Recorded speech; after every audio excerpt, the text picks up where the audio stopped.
देखिए इस क्वेश्चन में दिया हुआ है 6 boys ABCDEF plays a game of cards. Each has pack of 10 cards. F borrows this, give this to this and this. Then the number of cards passed by D and E is equal to the number of cards possessed by and options दिए हुए हैं। Question में बोलने का मतलब ये है कि ABCDE सबके पास 10 कार्ड्स हैं। तो सबसे पहले हम यही लिखते हैं ABCDEF। इनके पास कितने कितने कार्ड्स हैं?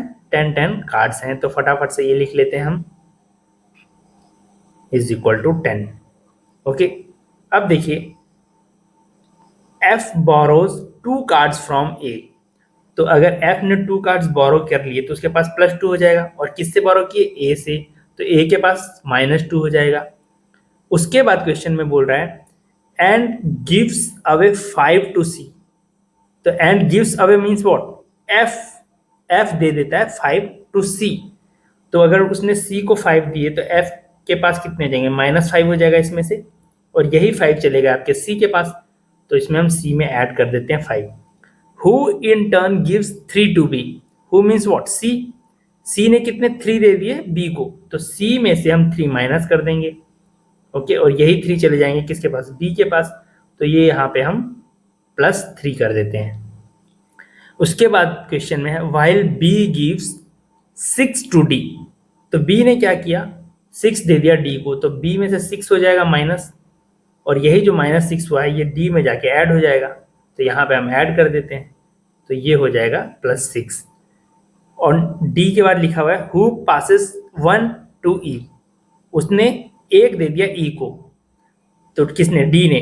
तो D में से आप 1 माइनस कर दीजिए और यही 1 यहाँ पे आके प्लस हो जाएगा। तो इसको +1 लिख देते हैं हम। ओके, अब क्वेश्चन में पूछा है कि the number of cards possessed by D and E, मतलब D एंड E के पास जो कार्ड है वो इनमें से किसके इक्वल है, किसके बराबर है। तो पहले तो हम देखते हैं D और E की वैल्यू क्या आएगी।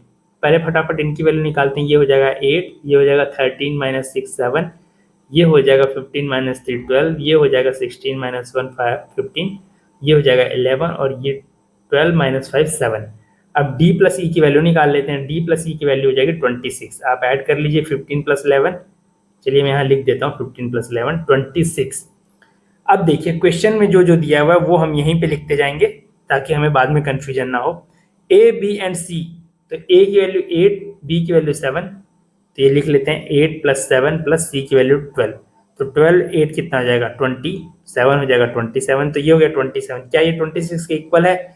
नहीं। तो ये A ऑप्शन आपका इनकरेक्ट हो गया। अब B, C और F की वैल्यू देखते हैं। B मतलब 7, C मतलब 12 और F की वैल्यू है आपकी 7। तो ये हम यहाँ पे लिख देते हैं 7 + 12 + 7। तो ये हो जाएगा 7 7 14 और 12 26। तो ये तो हमें 26 के इक्वल मिल गया, D एंड E के इक्वल। तो ये शायद करेक्ट हो सकता है, मतलब ये तो करेक्ट होना ही चाहिए। बाकी भी हम चेक कर लेते हैं। A, B and F। A की वैल्यू थी 8, B की वैल्यू थी 7, F की वैल्यू है आपकी 7। तो ये हो जाएगा 8 + 7 15 + 7 22। तो ये तो 26 के इक्वल नहीं है, तो ये भी ऑप्शन कैंसिल हो गया। और A, C, F। A 8, C कितना 12। तो 8 + 12 हो जाएगा वैसे भी 20 और F की वैल्यू कितनी है 7। तो ये हो जाएगा 27। तो ये भी 27 के 26 के इक्वल नहीं है। तो D एंड E के इक्वल जो है आपके पास B होगा। आपका B राइट आंसर हो जाएगा, राइट ऑप्शन हो जाएगा B। Thank you so much friends. Keep learning, keep growing.